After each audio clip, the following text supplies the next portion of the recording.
법조계 소식 이면을 들여다보는 로우 인사이드. 오늘은 최순실 씨 조카죠. 장시호 씨 얘기를 좀 해보겠습니다.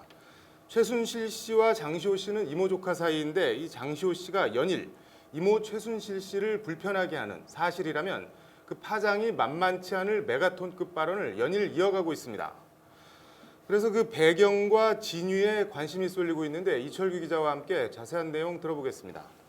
이 기자, 우선 어제 최순실 씨 뇌물 혐의 재판 얘기부터 좀 해보죠. 장시호 씨 이모 재판에 조카가 증인으로 나왔는데 이모를 아주 당황하게 하는 발언들이 많이 나왔어요. 특히 삼성동 2층에 돈 있다. 이 발언은 아주 충격적인데 이 내용부터 좀 전해주시죠.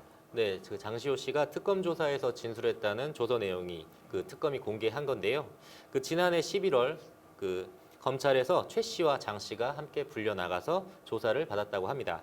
근데 이 자리에서 최 씨가 담당 검사에게 물 좀 갖다 달라며 잠시 자리를 비우게 한 뒤에 그 장시호 씨에게 삼성동 2층 비밀금고에 있는 돈으로 유라와 유라의 아들, 그러니까 최순실 씨의 딸과 손주를 잘 좀 키워달라 이렇게 했다는 겁니다.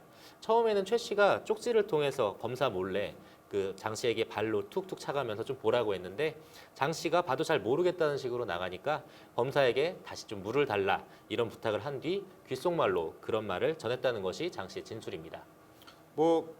검사한테 물 좀 갖다 달라고 하고 조사를 많이 받아서 그런지 많이 친해진 모양이네요.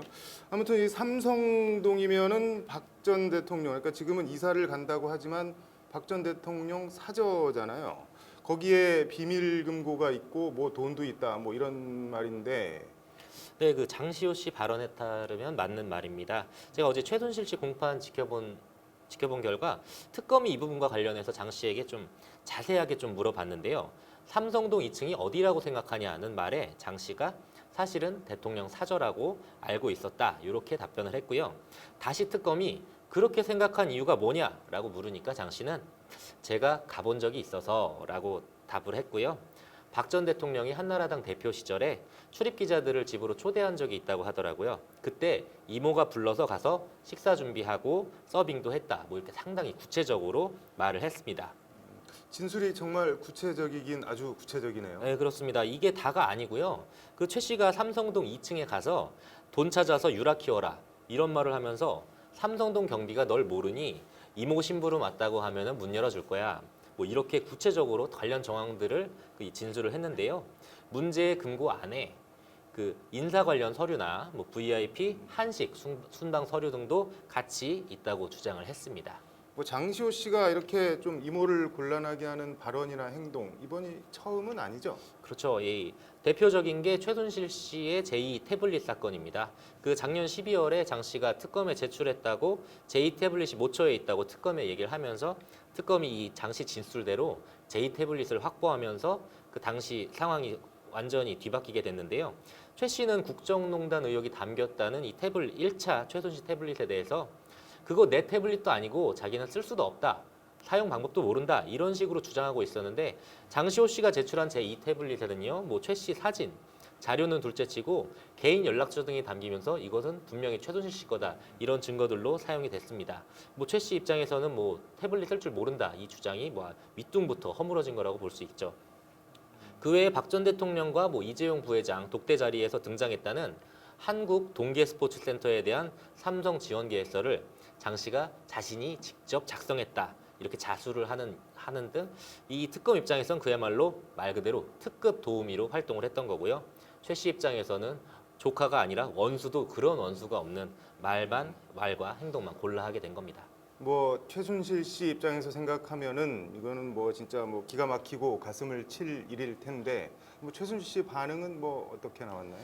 네, 그 지난 12월 장 씨가 제2 태블릿을 그 특검에 제출한 걸 알았을 때 최 씨는 이게 나한테 덤터기 씌우는 거 아니냐 그래갖고 크게 아주 버럭 화를 냈다고 하는데요.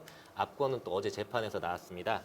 최 씨가 장 씨 진술이 계속 이어지자 말도 안 된다고 반박하면서 부인을 하면서 그 장 씨가 이모 면전에서 한 말이 있습니다. 손바닥으로 하늘을 가려라. 이렇게 어찌 보면 이모한테 약간 핀잔을 준 건데요. 이에 최 씨도 분을 못 이겨서 이 손바닥으로 뭘 가리냐라고 받아치는 등 이모와 조카 사이에 설전이 오가는 아주 보기 드문 공판이 벌어졌습니다.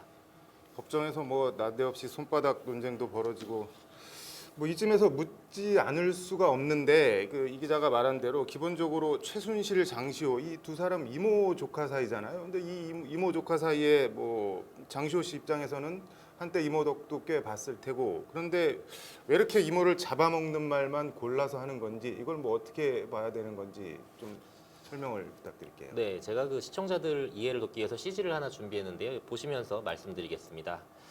그 장 씨가 수감 중에 면회자한테 한 말이라고 하는데요. 이렇습니다. 그 처음 검찰 조사를 2번 받을 때까진 부인했는데 더 이상 거짓말을 하는 게 의미가 없다는 생각이 들었다. 아들과 엄마를 생각하라는 검사님 말씀도 마음을 움직였다. 엄마가 현재 암 말기인데 내가 감옥에 있을 때 돌아가시면 너무 슬플 것 같다. 하나뿐인 아들을 맡아 키워줄 사람도 없다. 이렇게 말했다고 합니다. 뭐 구구절절하긴 한데 이게 뭐 심리적으로나 장시호 씨의 행동이나 뭐 어떤 연관이 있는 건가요? 이 여러 심리학자들을 상대로 취재를 해보니까요, 이 주목해야 될 단어가 바로 하나뿐인 아들 이 단어라고 하는데요. 정리하면 당시에도 지금도 그 장시호 씨는 지금 감방에 있는데 바깥으로 나가야 되고 바깥으로 나가야 되는 그 명분과 이유가 바로 자신에게 하나뿐이 없는 아들이라는 겁니다. 그 바깥에서야 뭐 그 전에 이모 최순실 씨, 뭐 어떤 최순실 씨랑 어떤 공동체나 공동체 유대감이 있었다고 하지만 지금은 뭐 그런 게 전혀 없고요. 그리고 오히려 본인과 아들을 떨어지게 만든 그 아들로 돌아가는 걸 방해하는 어떤 그런 존재로 인식하고 있을 개연성이 높다는 겁니다. 전문가의 인터뷰 한번 들어보시죠. 그러니까 자신은 박근혜 최순실의 그 공동체 안에 포함이 되어 있지 않다라고 일단 부정을 하는 상태인 것이고 또 그들과는 나는 연관성이 없다라고 해서 결국 그들과 이제 분리시키려는 그런 심리 상태를 보여주고 있고요. 이것이 이제 자신이 아까 말했던 그 뭐 아들에 대한 그런 그 보고 싶은 그런 마음과 함께 이들과의 또 분리를 통해서 형의 어떤 감면을 하겠다라는 그런 또 고도의 전략적인 계산도 포함되어 있다라고 봐야겠죠. 그러니까 장시호 씨 입장에서 보면은 최순실 씨는 이미 사실상 남이고 나는 뭐 나대로 내 살 길 찾겠다 뭐 이런 거네요. 쉽게 말씀드리면은. 네, 정확히 보신 것 같습니다. 그 어제 재판에서도 그거를 좀 볼 수 있는 증거들이 나왔는데 그 어제 재판에서 장시호 씨가요 이모 최순실 씨를 지칭하면서 피고인 최서원님 이렇게 지칭을 했습니다. 피고인 최소원님 뭐 네. 이렇게요. 그렇죠. 다들 뭐 최순실로 많이 알고 있지만 실제 지금 현재 그 호적상 이름은 최서원이거든요. 개명을 해서. 근데 이모도 아니고 최서원 씨, 최순실 씨도 아니고 피고인 최서원님 이렇게 완벽하게 타자화해서 부르고 있습니다. 그 관련해서 장시호 씨가 구치소에서 윤석열 특검 팀장에게 보낸 편지 내용도 관심이자 화제인데요. 의왕대학원 서울구치소를 지칭하는데요. 이 의왕대학원에서 특검 사람들 생각하며 가끔 씩 웃곤 해요 라고 하는 등 자신을 수사하고 구치소로 보낸 특검에 아주 강한 정서적 유대감을 나타내고 있습니다. 이모보다는 특검을 정서적으로 더 가깝게 여기고 있는 건데요. 이런 점에서 장시호 씨의 발언과 행동을 설명해주는 요인이란 게 전문가들의 설명입니다. 그렇군요. 뭐 그건 그렇다고 하고 이 장시호 씨가 법정에서 쏟아내는 이런 발언들 이게 어떻게 뭐 증거 능력은 좀 있는 건가요? 어떤 건가요? 네, 뭐 최순실 씨는 뭐 장시호 씨 진술에 대해서 뭐 말도 안 된다, 한마디로 다 헛소리다 이러면서 관련해서 진술 부동이라는 것을 재판부에 신청을 했습니다. 진술 부동이 이건 뭔가요? 네, 한마디로 그 해당 진술을 믿거나 증거로 채택하면 안 된다고 요청을 하는 겁니다. 하지만 재판부가 이미 장시호 씨의 진술을 받아들일지 증거로 채택할지는 말 그대로 재판부의 마음입니다. 최진영 변호사의 설명 한번 들어보시죠. 미적인 상태에서 법정에서 증언을 했다고 하면은 그 내용은 그대로 유죄 판단의 증거로서 쓸 수 있는 증거 능력을 가지고 결과적으로 재판부가 그 장시호 씨의 증언을 믿느냐 마느냐 그것은 법관의 자유심증주의 영역이다 이렇게 보는 것이 맞지 않을까 싶습니다. 법관 자유심증주의 뭐 그런 말이네요. 이게 그러니까 장시호 씨 삼성동 비밀금고 진술 관련해서 뭐 벌써 법조 일각에서는 검찰이 왜 삼성동 자택을 압수수색하지 않았냐 뭐 이런 지적과 비판이 또 뭐 다시 고개를 들고 있다고 하는데 뭐 오늘 잘 들었습니다. 지금까지 로우 인사이드 이철규 기자였습니다.